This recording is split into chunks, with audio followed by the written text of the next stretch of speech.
Hello, my soul brothers and soul sisters. I am Ron Smith, and this is the Dr. Ron Smith Investigating Show, where we separate the real from fake, the fact from fiction, and give you the winner's edge. And sometimes we're able to turn your water into wine.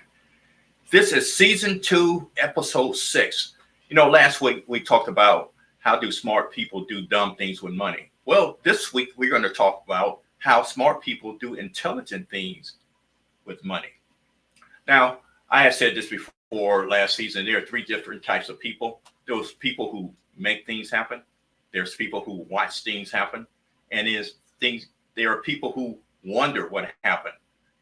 And I'm going to pause a minute and put yourself in one of those categories, because we're talking about how smart people make intelligent decisions about money. And one of the things that I want to emphasize, that no one is born with this information. It's a learned trait, and it's best if you are in an environment while you're young that you can absorb all this, but oftentimes it's learned after. And normally for me, it was after I was an adult and actually a working professional. And I really didn't get it even then, because I assumed somebody else was going to take care of it, which is a very major, big mistake. No one else is going to take care of your money better than you do. I know we have CPAs, our accounting is tax season. You have people who give you an advice. You might even have a financial planner. But nobody can actually know, because at the end of the day, you are going to be the one that end up with this pot of gold or a pot of coal. It all depends on the decisions that you make. I just want to get on my soapbox just for 2 minutes. Is that 2 things are going to happen? Is that basically if you're employed, whether you got your own business or you employed by a company, you're going to retire. And the next thing is, eventually, even the best of us, we're going to die. So 2 things right off the bat that I want to talk about is that death is going to happen. So let's make the best of it by planning, so your significant other or your family members, your siblings would not have to do a GoFundMe or pass the hat when that eventual day is going to happen. Buy some life insurance. Right now, I talk about the 2 different types, term or whole life, and that's not the discussion for today. But smart people make the intelligent decision, knowing that basically the eventuality is going to happen, is to actually get insurance. So whether you get insurance, term or whole life. Now, one of the things about people who are young, they say that basically my I guess the eventuality is going to happen down the road. So a lot of people say, well, I'm going to get term life because it's less expensive than whole life, and I do my own investing, and I can make those conscious financial decision. I still have questions about that, but I might entertain that 2 different types of policy later, but I won't do it right now. But get some insurance, period. You're going to eventually get tired of working, or the job is no longer going to be there. So you have to prepare for the long run, which means that after you get 62, 65, or 70, right now, 70 is the new 50, as they call it, which means that basically everybody, your life expectancy is longer. So you're going to have to prepare for that. But today, how smart people make intelligent decision about money is that 2 things. You need financial literacy, which we're going to talk about, and financial understanding. Financial literacy is actually understanding the topic of money and understanding the systems around money. Now I'm going to throw some things that you probably heard here and there. But one of the systems is the banking system. we are encouraged to have a checking account and a savings account. And basically that's through the banking system. I highly recommend that you go use a credit union, because credit unions are, are kind of like a members only, and they normally take care of the members, where a banking system is a corporation, and basically they take care of their shareholders. So one of the things that you have to be concerned with is that if you put your money in the regular banking system, as you very well know, they give you a very low percentage of your money in your savings account. And I gave the illustration last week that let's put, if you put $10 in your savings account, what the bank is going to do is leave that $1 into your account, and then they're going to actually use that $9 to make loans out, mortgages, and make more money than they were actually paying you. Now, one of the questions that I know you probably won't know what the answer is, that where do the bank put their money? Well, the bank put their money in insurance policies. So we're going to entertain that down the road. One of the other system is Wall Street, which basically, they run the stock market. So you need to have a general understanding of how the stock market works, especially if you have a 401k. You have to understand that how the Wall Street is really excess money that you have that you want to invest, which means that I have money that if I lose it, I won't be on the corner of the street with a cup and saying please bless me. The government is another entity of the system that you need to understand. I was just joking with my major engineers here tonight about when I got my first job, and I had calculated how much money my check should be. Then I saw FICA, FICA, and I was wondering who was FICA taking money out of my check.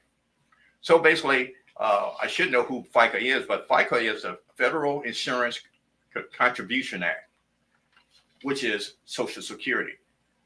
Nobody really explained that to me. They just said, hey, this is the government taking out taxes. Now, Social Security is a very important tool in your retirement. Normally, you should have a three-legged platform going into retirement, which means basically your company should have a pension, which they changed that and just went straight 401k, and then your other investments and Social Security. Those three things was originally designed when they created a FICA going into your retirement. What happened is that, of course, major corporation petitioned Congress. Congress decided to put certain bills into place, and that's the reason why you have the 401k, which means basically it's an IRS section.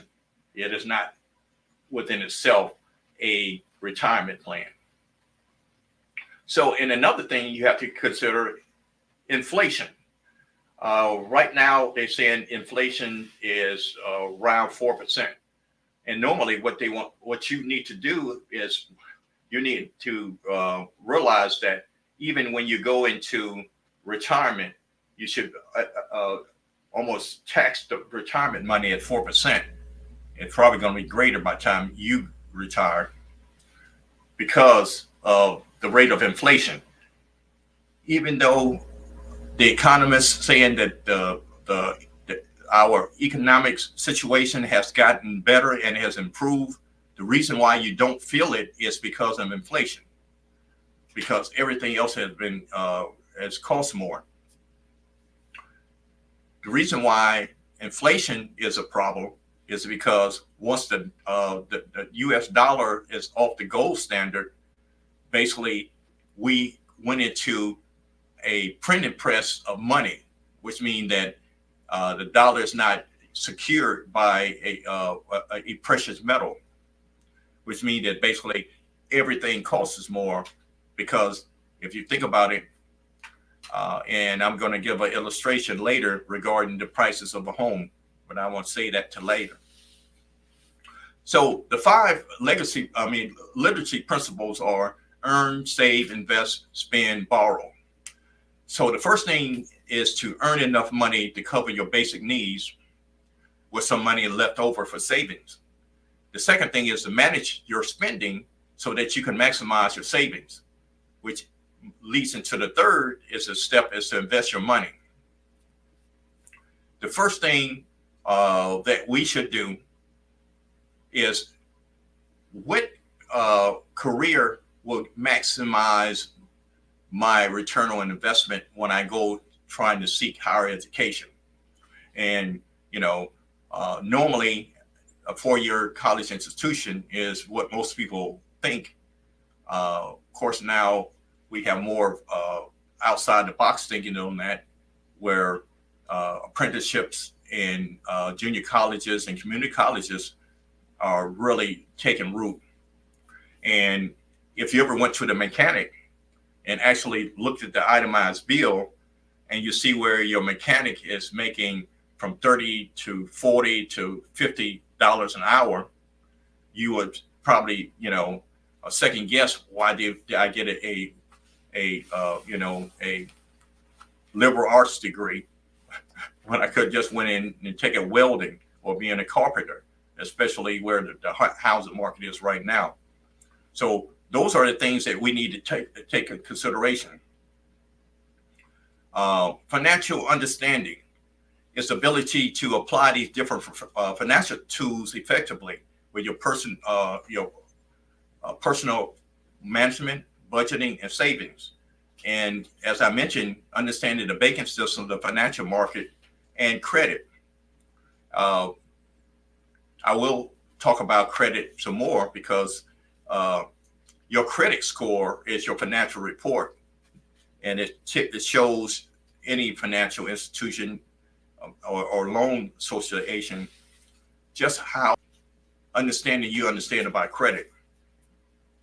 And one of the things that I didn't understand is that paying your bills on time, not extending your line of credit, all those little things add up.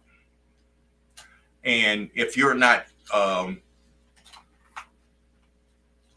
really, intentional about paying your bills on time and doing those things, those are bad check marks on your credit report. And the thing about it is that, and I take, for instance, one of my lessons that I talked about in season 1 about the credit card. I was not aware of the credit utilization, which means that basically, if I had $1,000 line of credit with my credit card, I should only use 30% of that credit card. Of course, being in college, without, I did have work study, but I did work a couple of years in school, but I didn't have the consistent income, and I wasn't aware that I should pay off that card every month. So those things were counted against me. So just understanding the money system will give you a leg up on your total financial picture. So once you become a career person, you can actually understand that. So once we take the break, we're going to even talk about debt and taxes, which, is one of the things that smart people do, doing intelligent decisions about money. See you on the flip side.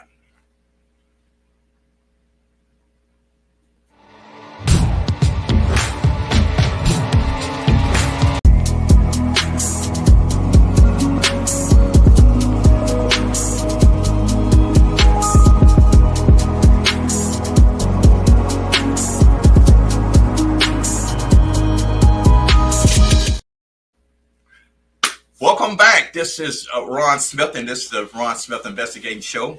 And basically, what we are chopping it up, and we're talking about how smart people make intelligent decisions about money.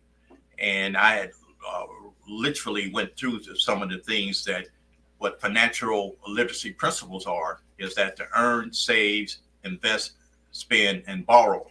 And one of the things that the reason why I created this podcast is that I didn't know what I didn't know, which means that there's a conversation, hopefully, that goes on under our roofs at home that talks about the importance of money. And, besides God, the air you breathe, and the significant other that you had created in your life and your career, how you spend your money is just below those 2, 3, 4 steps, and you have to take it and be intentional about it. Now, my goal is actually to open your eyes and your mind to certain things about the system of money, because we are thrust into the system, and it's almost like we in a boat without a paddle. And now I know certain people benefit from that. And one of the things that I want to do is educate you enough that you can maneuver and be successful in what you're doing. And basically, along with those 5 literacy principles, I want to get you some understanding of how the system actually works. And just because you walk into an institution that should have your best interests in mind, you got to realize that actually who actually did work for. And I mentioned certain institutions before. And before I get into that, make sure you have life insurance. That is premium. That is one of the things that you can, and I want to expand on that just a little bit, is that if you have a whole life policy that has cash value, which a lot of people are saying that that's not the way to go, but think about it. If I have $1 million policy and I bring it to term, whatever that term is, 20 years or 30 years or 40 years, that is $1 million policy that basically I have a cash value in that, and I can use that cash value, a percentage of it, and I can make it a loan to myself. And which means that basically if I needed $100,000 at that particular time, I could use that cash value. And the caveat with that is that I'm making create a loan for myself.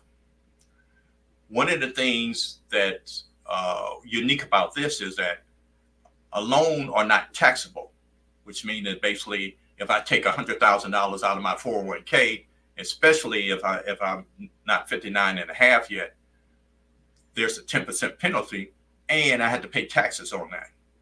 Just throw that out to you.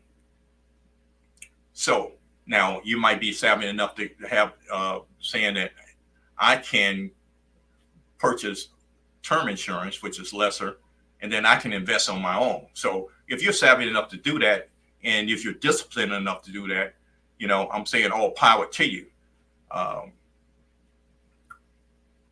Most people are not, because every day I'm hearing people, especially people who look like me, are having a GoFundMe because their loved ones or people they know in their family do not have insurance. That's one reason why I'm talking about it today, because every day somebody is affected by that. And it's a simple fact of a couple dollars per month that basically you can actually set up a legacy for your family, which means that if I get $1 million policy, that my wife can still maintain the standard of living that she has after all my bills are being paid. In fact, she probably even be better than the standard of living that we are currently. And retirement. Sooner or later, your work life is going to end, and you need to prepare for that now. And the best way to prepare for that now is put yourself in the best position for that now. And I'm going to get into that, a lot of that stuff a little later. But those are the skills that I wish somebody had talked to me about when just before, probably in high school, so I could prep my mind. So after I did go into college and I got that first job, bought my first car, got that first credit card, I would have been in a very better position once I became a professional. So that's my soapbox moment. So financial literacy is understanding what the system brings. Like I mentioned before, the banks want your money, but the banks use your money totally different than you use your money. So basically, they take your money, put it in if you put it in a savings account, that they use, and I gave an example, they take your $10, leave that $1 in, and then they use that $9 making mortgages and other loans with it. So basically, they are maximizing your money. And Wall Street understand that basically you don't understand what investing is into its nuances. So when you do put your money in a 401k, you're at the mercy of somebody else. And then you talk about government, and basically, I mentioned FICA, which is it's a good program because, of course, highways, schools, all these things have to be paid for some kind of way. So you will pay taxes, and taxes are necessary to maintain things. Now that we could get the Senate and Congress to agree, we'd probably be better off, but that's a whole nother conversation that way over my pay grade to actually fix that. So financial understanding is using what I mentioned, the 5 literary principles, which is earn, save, invest, spend, borrow, and understand how that would make that work for you. Well, okay, now you are going to earn an income, whether you create, be an influencer, or be a professional athlete, entertainer, or basically CPA, etc. The next thing is that you have to learn how to manage that, which means basically the whole, in a nutshell, is cash flow. Your cash coming in and the cash going out. The only way that you can do that is actually create a budget, which means your income and your expenses. You have to be able to see that. Now, I know you can do it on your computer, you can do it on your phone, you can create an app to do all that. To me, since I'm old school, I like to do the pen and paper. I like to actually see it because it's to me, it's more of not only mechanical, it's more a spiritual connection with me putting this pen put the pen to the paper, that actually see where each dollar is going. And in order to actually control what you're doing, you actually have to see where it's going. And I got a formula that I'm going to share with you later. And also, you need to understand what your assets and what your liabilities are. Now, my biggest question to you is that I know home ownership is big, is a big issue. It's so big is that you have major corporations that are buying up real estate in America, and they're renting houses. The reason why we have a housing shortage is you have big corporations that buying like 85,000 houses.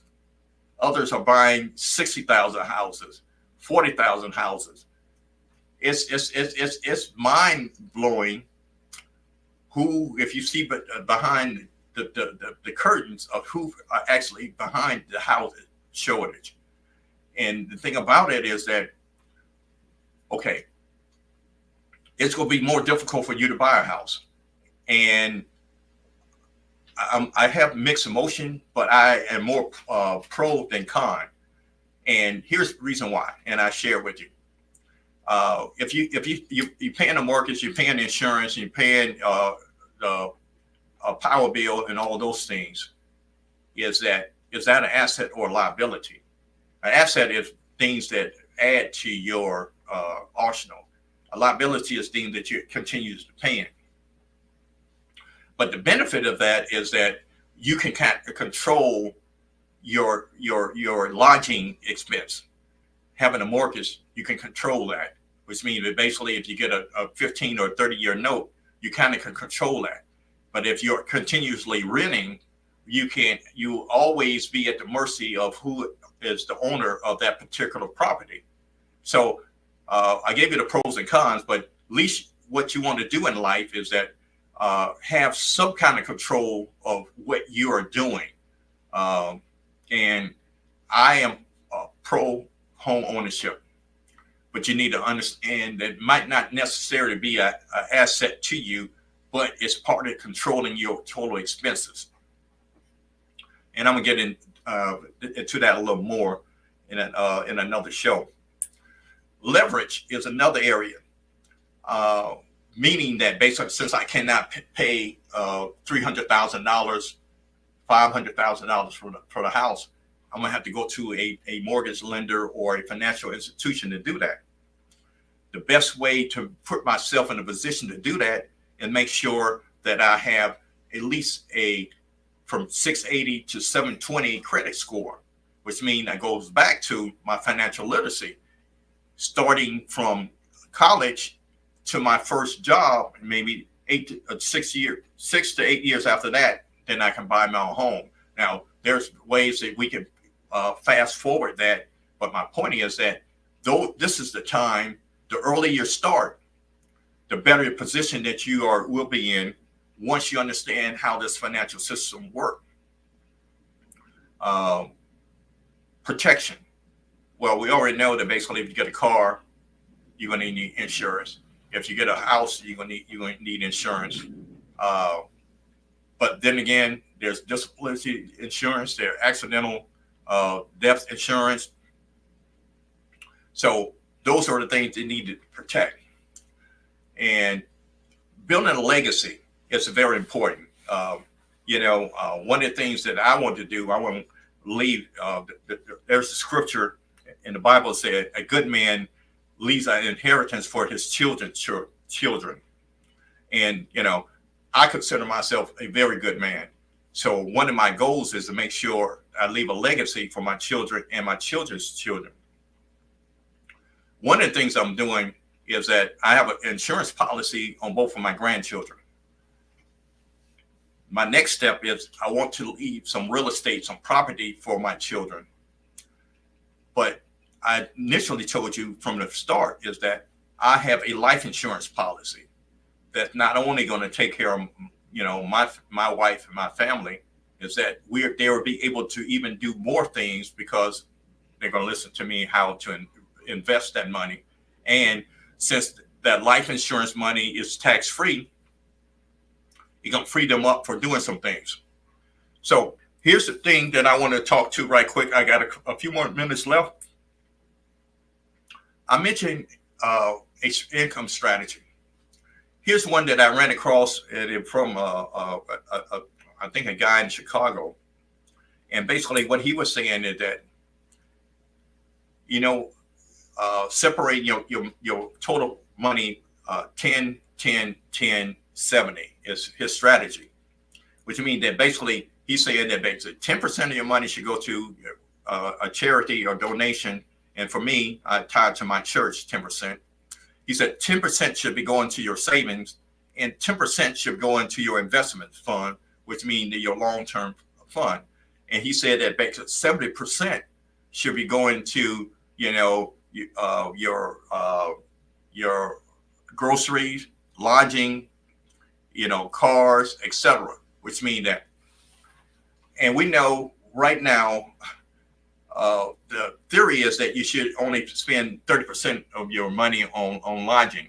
Well, we know that basically due to inflation and this rent thing, or in mortgages, that is probably,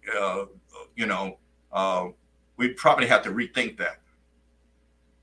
So those are the things that smart people do with their money, make an intelligent decision. Right now, I have more things to share, but right now my time is up, and I thank you for yours.